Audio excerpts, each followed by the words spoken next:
Welcome back, ladies and gentlemen, to CFL Central, CFL content for the fans, by the fans, and we have another review coming at you guys. That would be Week 7's review. I'm trying to remember which one it always is.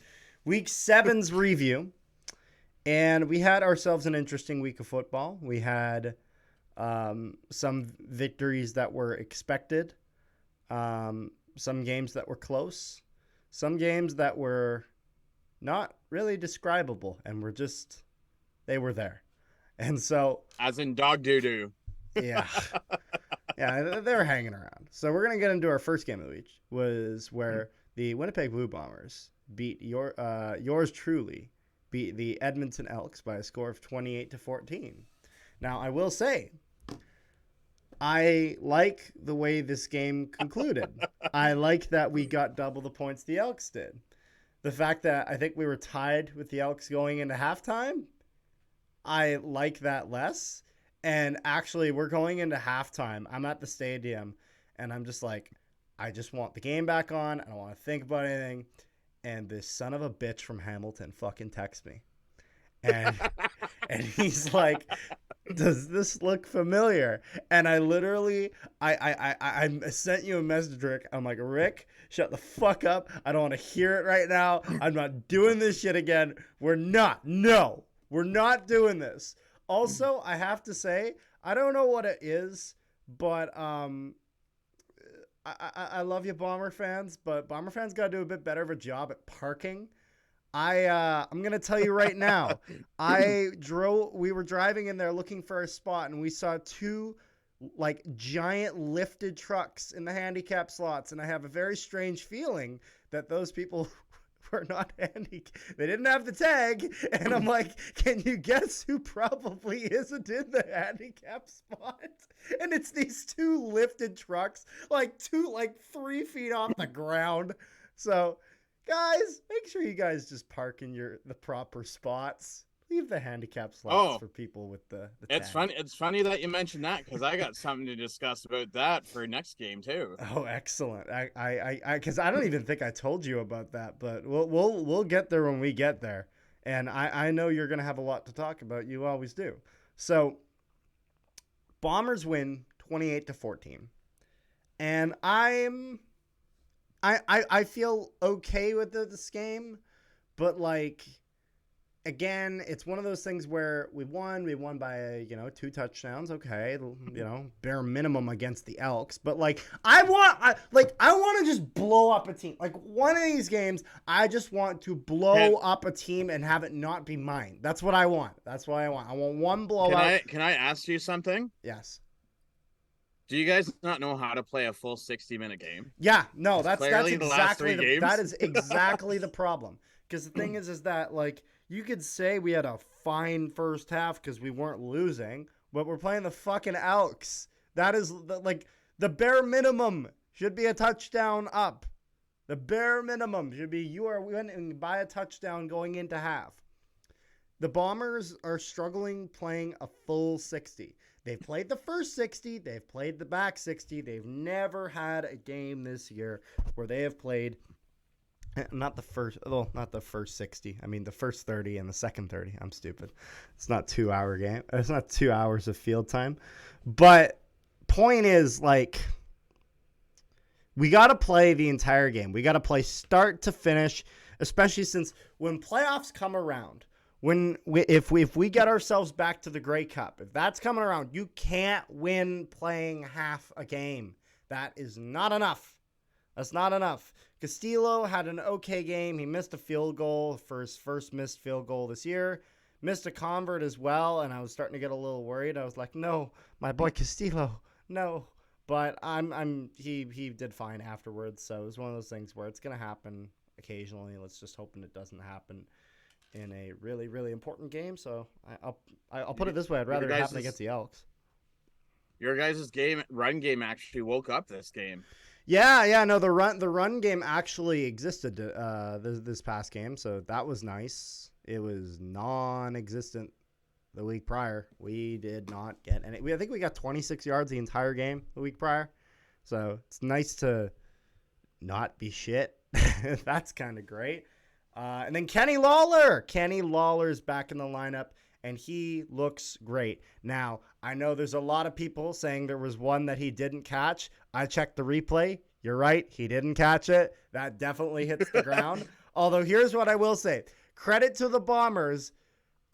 They noticed that immediately. They're like, boys, next play. Like, they're like, go. So no huddle, screw the huddle. Like, we got to go before they figure it. Because that's the thing. I think by the time Chris Jones figured that out, because, Chris Jones, a little slow. He wasn't fast enough. It didn't get fast enough on that. And so, which I guess you somewhat expect from coaches in the sense of, like, you can think of how quick they can pull that timeout in clutch to, like, ensure that they don't get themselves, like, time count violation or whatever. But it was one of those things where smart play to just, like, get it going right away because they realized that didn't go. And you got to kind of just play it off, you know what I mean? But Kenny Lawler, though, for real, he actually had a good game. I was very happy with him. I would like to see us go for the long ball a little bit more often with Kenny Lawler, especially with a guy with the capabilities of Kenny Lawler. And now that we have the option of doing that with him or Dalton Schoen is great. And so, yeah, I'd like to see that. But overall, 28-14 victory for the Winnipeg Blue Bombers. Not too much you can complain about there. So our next game of the week is the Toronto Argonauts defeating the Hamilton Tiger Cats by a score of 31-15. So how are you, Rick? So, just to go back with your whole parking thing, I had a few friends come up from Toronto to come watch the game. Yep. And I had to pay for parking on this guy's don't you mean down? Because isn't Hamilton south of Toronto? Or am I stupid? Are you guys south of Toronto? Probably, yeah. You know what I mean. I'm thinking geographically. Anyways. So I went to go park on this guy's lawn, and soon as I yeah, because that's a thing in Hamilton. Like, we just park in the university campus. You guys just, like, park on some dude's front lawn, just, like, completely ruin his grass, like, through the flowers, like. Just... Oh no! But the thing is, so when I got into the parking spot, the guy's like, "You have to be the first one out." So I'm like, "Okay." Me being the nice guy that I am, I'll leave the game 3 minutes before the end of it. And what happens? I get out to my parking spot. There's this guy honking beside me because there's a moron who blocks us in with his car running and the door's locked and it's at the football game. Only in Hamilton do you ever see that. See, I bet you if Winnipeg had that parking system, we'd have that happen. Like, realistically, knowing how shit can go. But to be honest with you, outside of that, we were pretty much up. Like, we were in it. Yep. Until that last touchdown that Toronto got. Oh, and then as soon as they got that last touchdown, it's like, no, we're done. Taylor Powell didn't play that bad of a game. I mean, I'd like to see more rushing. Like, they only had, 14 carries? Something like that. Powell threw for 41 times. First game. Well, it's a lot. First full game. Yeah. And I mean, Godwin only missed 2 catches, so that's good. That's true. White caught nothing. He missed 4 catches. Like, I don't know what's going up with him. And you know what's funny about that? I remember start of the year where you're like, we got to start throwing to guys other than White. And now it's like, yeah, we have to start throwing to guys other than White because White's not catching. Here's the problem, and I apologize if I offend anyone, but there's a ball-headed dickhead upstairs who likes to throw 3-yard screen passes when we're second and long. So until his passing plays change, we ain't going nowhere. Yeah. Like his passing, it's. Oh, and by the way, I'm a firm believer that screenplays need to be used sparingly, in the sense of, like, a screen pass can work when you've gotten the other team used to what at least they believe is some sort of rhythm. It's like, okay, they're going to run it on first, they're going to throw it on second. If they get the first, they're going to keep repeating that formula. And then you sometime wait, and on first down, you hit them with that screen pass. And that's where you're going to get success. And that's also kind of similar to kind of the success that you'll get on that outside jet sweep route, running route. You would do that on first down. I don't think you do that on second down. I guess depending on your yardage. But it's one of those things where those plays that are not your basic football plays that are a bit special, more of, I guess, sort of a trick play, you got to use those sparingly. Otherwise, other teams are going to pick up on it and they're just going to eat you alive. I'm starting to like this whole Kachatonus at safety and Adeleke at halfback. Oh yeah, because then we don't play two rookies at corners. Because then you move Richard Leonard down to corner. And I will say, I was stopped nonstop, and I have a bunch of witnesses of how many people were complimenting me on my shirt. Yes, everywhere I go, they're like, "That's the best shirt I've seen." I walk up and down my section. That's the best shirt in the stadium. Like, you know what it reminds me of? Someone's doing something. It is funny whenever you see fans that will get that like merchandise that's like a joke merchandise. Like I remember I was at a Winnipeg Jets game. And the Jets, for those who are not aware, have a defenseman named Neil Pionk.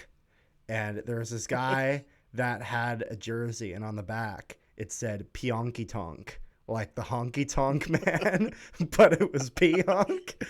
And I just thought, like, it's one of those things where it's like, this guy, like, actually, like, spent his money on it. And I'm like, honestly, that's hilarious, though. Like, because that's the thing, realistically, you're going to spend money on a jersey either way. So if you can make someone smile with it, it's like, that's always worth it. I just like where they found Tyreek McAllister, because, like, I mean, that guy has speed. Yeah. It would not shock me if in a couple of years he's pulling off some like Mario Alford punt returns. Give him a couple of years in the league, and it would not surprise me. We will have to wait and see. But one thing we're going to do is we're going to go on to our next game of the week, which I wasn't able to watch this. I was busy. However, I was getting updates from my boy Rick here. And you were telling me that this was a snooze fest. So first off, I guess before we get into this game too much, it appears that Vernon Adams is not like I heard he's like what? He's not out. He's only out for a week. Yeah, I heard it's kind of like day to day, like game time decision sort of thing. Like they're just not sure. But it's not like 6-game injured list. Rick Campbell said today that he'll dress as the third string, but they don't want to rush him back. Yeah. Makes sense. So that means, the thing is when you have Mr. I Fumble a lot come in as relief, and then you have Dane Evans go up against Mason Fine, you can see where it becomes... I mean, Rhymes got injured too. I don't know how long he's out or if he's still out. That I would be a bit more concerned about, just in the sense of it doesn't sound like the Vernon Adams Jr. one's that bad, but the Dominic Rhymes one's gonna hurt. Like there was, like Morrow for Saskatchewan had 11 yards for 12 carries. I see. There was like absolutely no run whatsoever. Just a game of punt. The thing that I'm actually quite shocked as, Saskatchewan had more sacks than BC. Wow. Saskatchewan had 5, BC only had 3. I was about to say that's a little unusual. I think Saskatchewan is used to getting sacked. So, although I gotta say it is not funny because it's injury related, but it is blasphemy that all these quarterbacks are getting injured and Cody Fajardo is getting blown up every play and is like completely fine. Like, it's like, what? Like you watch any Alouettes game, he's getting killed at least 6 times. But anyways, I mean, back to BC and Saskatchewan. I mean, Mason Fine, I honestly, until Trevor Harris comes back, I honestly don't think Saskatchewan's going to go anywhere. Mason Fine, as the saying goes, fine is fine. That's exactly what he is, and it's one of those things where it's not like. Although there's one thing you got to give credit here. Mason Fine got 2 touchdowns, or not 2 touchdowns. He got But the point is he got the points going there for the Riders, not 2 touchdowns. They didn't even get 2 touchdowns total. He was the one that was really making the push there, not Trevor Harris. Trevor Harris didn't really do much that game. Mason Fine played better than Harris in that game specifically. Now, overall, I would still say that Trevor... In this one? Yes.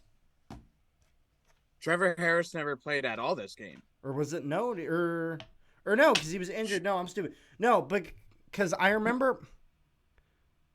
I'm trying to think here. Last week? When he got injured? Less than for referring to last week. Because I remember I was watching some highlights or you know what it was? I was watching a bunch of games, like highlights of games, and I think I'm like mixing games up. No. Shit.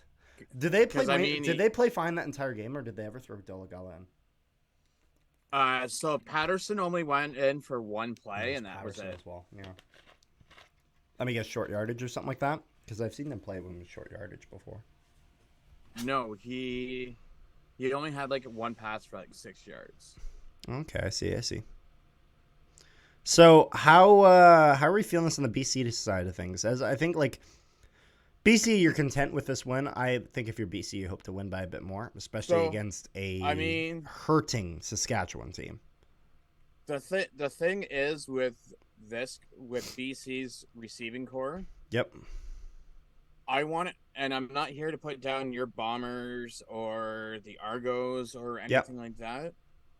I would say BC has one of the top receiving cores. Oh, absolutely. You have Hatcher, Hollins, who's underrated, Whitehead, McGinnis, Cotty, and Rhymes.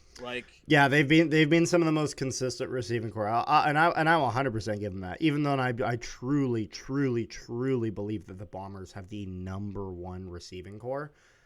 Like I'm not saying like they're number 1. I'm saying like they're in the. They're in it. At bare minimum, they're in the top 3. I would argue they're actually the second best in the league, receiving wise. Like, because the thing is that like you can make the argument with Toronto, but I think BC's receiving core is a bit more proven than Toronto's is, in the sense of that we know that going forward, the next year, the next 2, the next 3 years, if they're able to keep that receiver core relatively the same, then they'll be set. With Toronto, I don't think you have that same level of security, in the sense of if you had the same guys a few years from now, are they going to be performing the way they are now? I think that's where I would leave that. But I mean, so overall, a bit of a boring game by the sounds of it. 19-9 victory for the BC Lions over the Saskatchewan Roughriders. Betts picked up his 10th sack in 7 games. Like that guy's like having like he's like, how many does he have this season? Like, he has 10 so far, 10 sacks so far. But how many, like, has he played every game or? Give me 1 second here. Okay, because I heard about this and I searched it and it made it sound like he got more than that. Like he has even more than 10, but they might have been showing a stat from a different year or something like that. No, so But he's been crazy. Like 21 defensive tackles, 1 special team, and 10 sacks. That's what it was. It was showing me because I heard that number 21. I was thinking, there's no way he has 21 sacks. It was 21 defensive tackles alongside with it. But 10 sacks this year, that is very nice for week 7 now. And keep in mind, that's not even them playing every week. So good performance by Betts. But yeah, like I said, 19-9 victory for the BC Lions. We're going to get into our last game of the week, which the comeback continues for the Ottawa Red Blacks as they win in overtime over the Calgary Stampeders. I will say Calgary's loss is put on Craig Dickinson's head because they missed Paredes missed an extra point. Instead of kicking a field goal, he went for it and got a turnover on downs. So he missed 2 field goals and a turnover on downs and a few 2-point converts. Yeah. Are you? Hold on a second. Continue.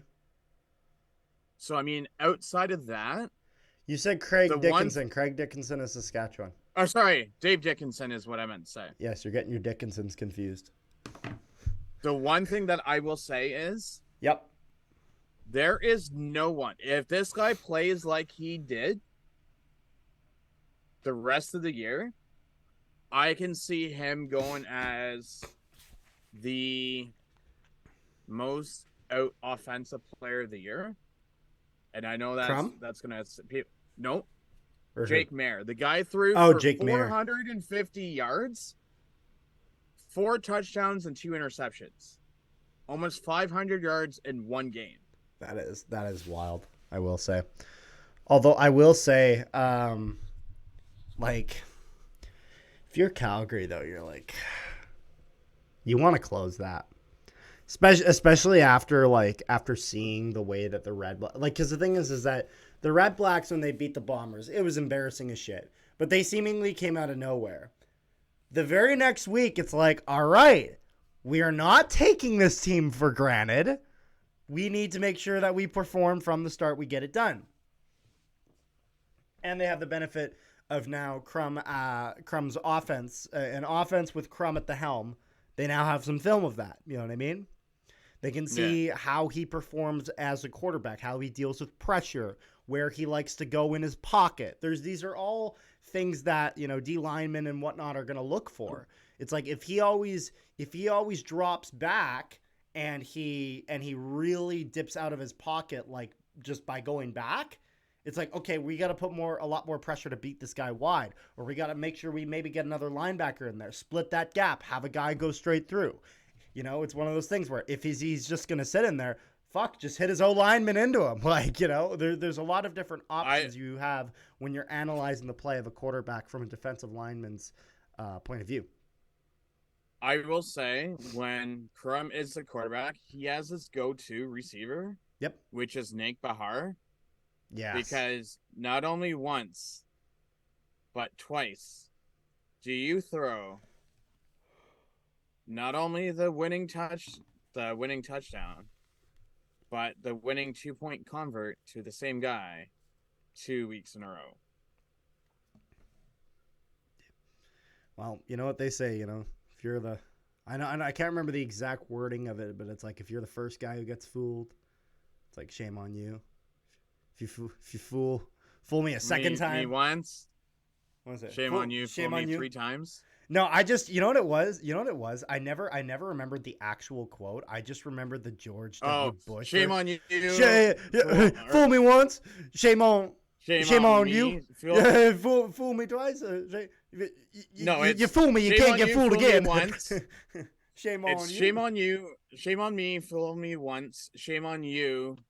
Fool me twice, but not 3 times or some shit. No, but the thing that George W. Bush said was he did the thing where he's like, fool me once. Shame on you. You fool me, you can't get fooled again. It's like, it's just this.